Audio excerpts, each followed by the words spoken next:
last few weeks, starting to see some cracks in the armor.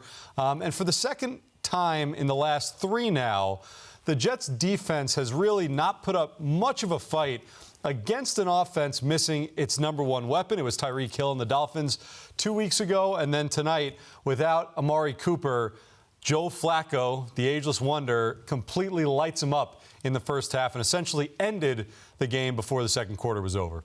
Yeah, when you look at it, and we talked about, the matchup issues that they would have, before Elijah Moore got hurt, he was able to work the perimeter. And then when you look at what, Njoku was doing, and I told you he's one of Joe Flacco's favorite, teammates to go to. Like, he's a security blanket for Joe Flacco. And he was exploiting that matchup, and it was apparent and evident early on, that it was going to be a tough day for the safeties and the linebackers to match up with him because he's one of the better yak type of, quarterbacks. Tight ends. And you talk about, every time we were talking, I was trying to illustrate some things, being that I was on the same team when Bill Callahan was there, his ability to just have automatics built in based on fronts. And I was saying, hey, guys, watch this. When you have uncovered guys going to automatically block back and they're going to pull 2 guys, it's all a math game. It's a numbers game. And as they continue to wear you down, you just saw that the Cleveland Browns was a very well-coached team and had answers to solutions. And sometimes you can't go in before the snap with the solutions, but you empower your players to be able to be high percentage decision makers based on what you told them. And you can tell that they are surrounded, the Cleveland Browns, by a bunch of teachers on that staff.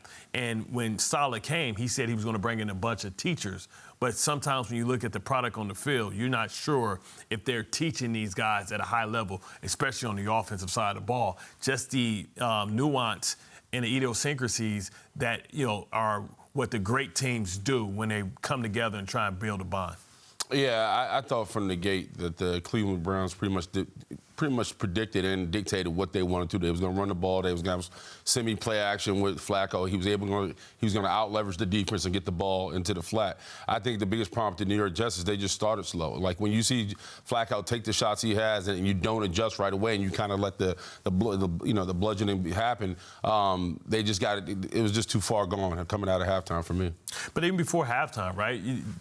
They scored. We went down and scored. So I was excited about what I saw, that they didn't just take it laying down. They went back and responded. I mean, how many times have we seen the Jet offense go down and get a touchdown in the first quarter? Right. So I thought, they were good there. They just didn't make the adjustments to what Flacco was doing with these half throwbacks and giving a guy like Flacco the ability to make plays outside of the pocket, which he's not known for, but maybe because he sat on the couch alone, the old man got fresh legs right now. Right. That's what stood out to me, is that the offense did enough in this game when you factor in the circumstances. Trevor Siemian under center. They're starting a lot of guys on the offensive line that typically wouldn't start. They did enough. And the defense, we don't say this a lot on this show, but they weren't able to get it done and hold their own tonight. And I think what's a little frustrating in games like this, because you could start to see a little bit of a pattern. For the most part this year, this Jets defense has been very, very good. But the games that they're exploited like this, there's a common habit, and that's they're playing a team that can be funneled into one superstar player, and they don't treat that player on the opposition different. And what I'm saying by that is, go back to week 2 against Dallas. CeeDee Lamb destroyed them. They put CeeDee Lamb in the slot. They kept CeeDee Lamb away from a lot of the Jets' great perimeter corners, and he destroyed them. Go back not that long ago when Tyreek Hill was out and they were against Jalen Waddle. They didn't treat Jalen Waddle any different than anyone different on that Miami offense. Look at tonight. We go into the game, Amari Cooper is inactive. Bart says on the pregame, David Njoku is a guy that can really beat you tonight. And if you watch the film, if you're the Jets' defensive staff, since Flacco came in, he's been feeding Njoku, and they're making it an effort to get him the ball. Njoku has almost over 100 yards in the first quarter.